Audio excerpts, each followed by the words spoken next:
Hoje é a primeira cerimônia do ano e desejamos que todos nesse ano possam ter muita saúde, muitas virtudes e méritos. E todos estão convidados a participar em todos os domingos desse ano, não apenas no primeiro e no último, mas que todos possam praticar nos domingos conosco, a partir das 9h30 da manhã no canal Senda. E hoje vamos contar mais uma das histórias do grande tratado da perfeição da sabedoria, o Da Zhi Du Luan, do venerável Nagarjuna. E a história de hoje são duas histórias sobre a perfeição da generosidade. Como a prática da generosidade do Bodhisattva pode gerar Shila Paramita.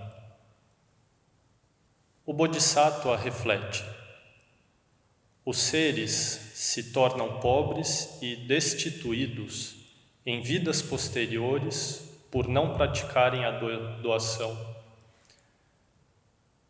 Por se tornarem pobres e destituídos, surge neles o pensamento do roubo. Por se envolverem no roubo, ocorre a matança.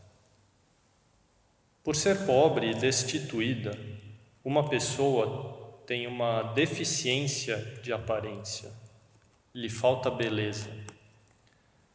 Por ter deficiência de aparência, uma pessoa pode se envolver em má conduta sexual. Por exemplo, por não ser atraente, essa pessoa talvez busque saciar seus desejos pagando por sexo ou cometendo abuso e violência sexual. Além disso, por ser pobre e destituída, uma pessoa pode ser tratada como de baixa posição social pelos outros. Por conta do medo associado a ser de baixa posição social, a pessoa pode se envolver na fala falsa. Devido a causas e condições como essas, que estão associadas a ser pobre e destituída, a pessoa segue pelo caminho das 10 más ações. Se, entretanto, alguém pratica a doação, então, quando renasce, possui riquezas e recursos. Porque alguém possui riquezas e recursos, não se engaja naquilo que não é ético e moral. Por que isso acontece? É porque os 5 objetos dos sentidos, forma ou aparência, som, odor, sabor e tato, esses 5 objetos são abundantes para essa pessoa e não há nada de que necessite essa pessoa. Isso é exemplificado pelo caso de Devadatta em uma vida anterior, quando ele era uma serpente que morava em um lago, junto com um sapo e uma tartaruga. Os 3 se tornaram muito amigos íntimos. Porém, um dia, a água do lago secou e não havia mais chuva. Eles estavam com fome, pobres, em apuros e desesperados, e sem nenhum lugar onde pedir ajuda. Naquele momento, a serpente mandou a tartaruga chamar o sapo. O sapo então mandou a tartaruga de volta ao proferir um verso: se alguém encontrar pobreza, pode se desviar de sua intenção original. Deixando de respeitar os princípios originais, comer se torna o principal. Você deve tomar minhas palavras e dizê-las para aquela cobra: este sapo nunca virá e aparecerá ao seu lado. Se alguém cultivar a doação, em vidas posteriores possuirá mérito e não lhe faltará nada. Se for esse o caso, então a pessoa será capaz de sustentar os preceitos e estará livre desses múltiplos males. É assim que a doação é capaz de produzir Shila Paramita, a paramita da disciplina. Além disso, quando se doa, consegue-se causar a diminuição das aflições associadas à quebra de preceitos, ao mesmo tempo em que se é capaz de fortalecer a sustentação dos preceitos. Isso constitui a base causal associada à habilidade da generosidade para trazer aumento no cultivo dos preceitos morais. Além disso, quando o Bodhisattva pratica a generosidade, ele constantemente traz à tona pensamentos de amor benevolente e compaixão pelo receptor. Ele não se apega a objetos de valor e nem se apega aos próprios bens. E menos ainda se envolveria em assalto e furto. Quando alguém sente amor benevolente e compaixão pelo receptor da doação, como alguém poderia manter qualquer pensamento de matança? De maneiras como essas, ele é capaz de impedir a quebra de preceitos. Isso constitui a prática da doação, gerando a prática da disciplina. Se alguém for capaz de doar, enquanto emprega uma mente que destrói a mesquinhez, então, posteriormente, terá sucesso em praticar facilmente a disciplina, a paciência e assim por diante. Este princípio é ilustrado pelo caso do Bodhisattva Manjushri, quando ele era um bhikshu há muito tempo em um kalpa muito distante. Tendo ido à cidade em busca de esmolas, ele recebeu uma tigela cheia de bolinhos deliciosos de 100 sabores. Havia uma criança naquela cidade que o seguia mendigando a ele. Ela estava com fome e queria comida. Manjushri, de imediato, não deu nada ao menino. Então, quando eles chegaram a um templo budista, o monge pegou 2 bolinhos em sua mão e pediu à criança: se você for capaz de comer apenas um dos bolinhos, enquanto pega o outro e doa para o sangha, eu os darei os 2 para você. A criança concordou imediatamente e então pegou um dos bolinhos e o presenteou para a comunidade do sangha. Mais tarde, essa criança obteve o consentimento de Manjushri para receber os preceitos e, posteriormente, trouxe à tona a aspiração de se tornar um Buda.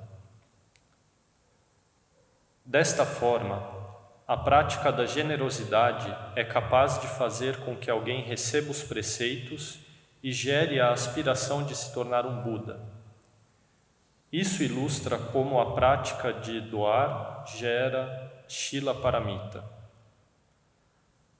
Além disso, é como uma recompensa kármica pela doação que a pessoa subsequentemente recebe as ofertas dos 4 requisitos.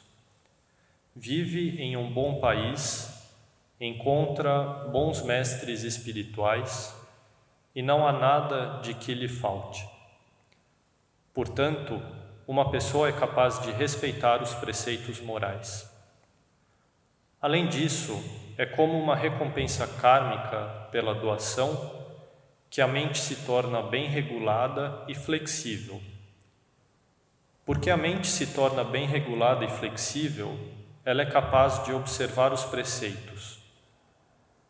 Porque alguém é capaz de observar os preceitos morais, é capaz de controlar sua própria mente. mesmo em meio a circunstâncias maldosas. Todos os tipos de causas e condições como essas demonstram o surgimento do paramita da disciplina com base na prática da paramita da generosidade.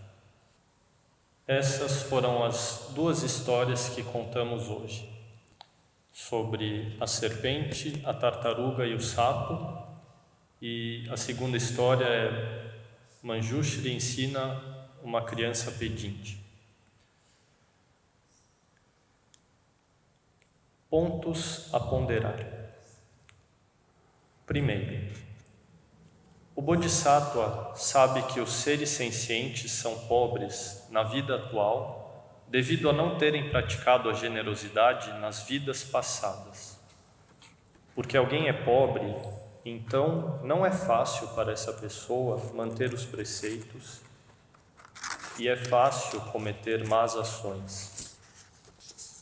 Segundo ponto, por outro lado, o Bodhisattva também sabe que os seres sencientes possuem riquezas e recursos na vida atual devido a terem praticado a generosidade nas vidas passadas.